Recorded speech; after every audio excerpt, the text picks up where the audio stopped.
குடியரசுத் தலைவர் திரௌபதி முர்மு உரையுடன் தொடங்கியது நாடாளுமன்ற பட்ஜெட் கூட்டத்தொடர்.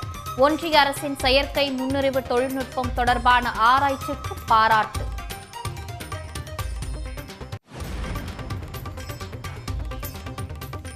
சென்னையில் ஆபரண தங்கத்தின் விலை 62,000 நெருங்கியது. ஒரே நாளில் 960 ரூபாய் உயர்ந்து 61,840 ரூபாய்க்கு விற்பனை.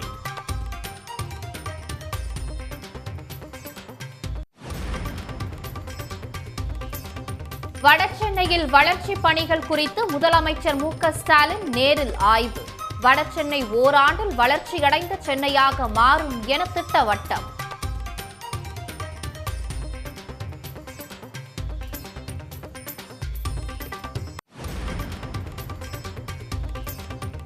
அனைத்து பிரச்சனைகளிலும் அரசுக்கு எதிராகவே ஆளுநர் செயல்படுவதாக முதலமைச்சர் மு.க. ஸ்டாலின் குற்றச்சாட்டு. பெரியாரை அவமரியாதையாக பேசுபவர்களுக்கு மரியாதை தர தயாராக இல்லை என்றும் காட்டம்.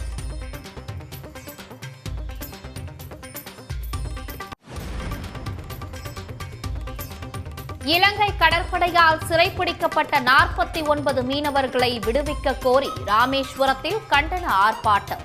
மீனவர் பிரச்சினைக்கு நிரந்தர தீர்வு காண வலியுறுத்தி மீனவர்கள் முழக்கம்.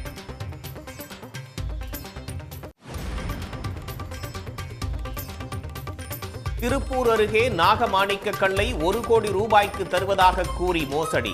தஞ்சை, திருவாரூரைச் சேர்ந்த 7 பேர் பல்லடத்தில் கைது.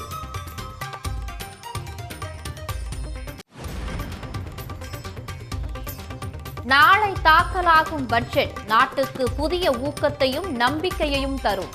2047 இந்தியா தன்னிறைவு பெற்ற நாடாக மாறும் என்றும் பிரதமர் மோடி நம்பிக்கை.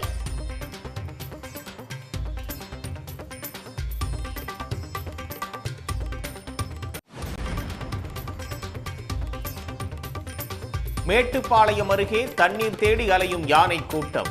சாலையை கடந்து சென்ற யானைகளால் வாகன ஓட்டிகள் அச்சம். எத்தனை ஊர் என்னங்க?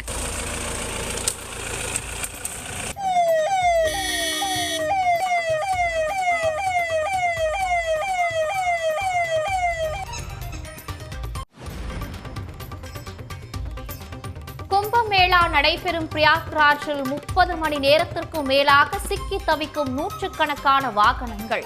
போக்குவரத்து நெரிசலை சரி செய்யும் வரை வெளி வாகனங்களை நகருக்குள் அனுமதிக்க வேண்டாம் என பக்தர்கள் கோரிக்கை.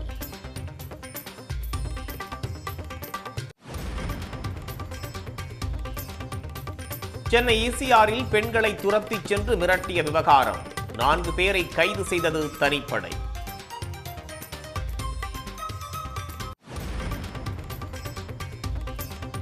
திருச்செந்தூர் அருகே பரிசுத்த பவுலின் தேவாலயத்தின் 178வது ஆண்டு விழாவையொட்டி பிரம்மாண்ட விருந்து.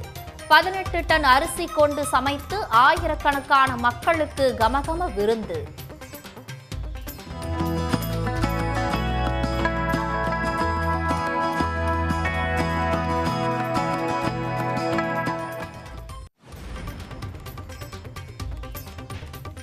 வரையாடுகளின் இனப்பெருக்க காலம் என்பதால் நாளை முதல் மூணார் இரவிக்குளம் தேசிய பூங்கா மூடல். அடுத்த 2 மாதங்களுக்கு சுற்றுலா பயணிகளுக்கு அனுமதி இல்லை என்று அறிவிப்பு. உடனுக்குடன் செய்திகளை தெரிந்து கொள்ள சன் நியூஸ் பெல் ஐகானை கிளிக் பண்ணுங்க.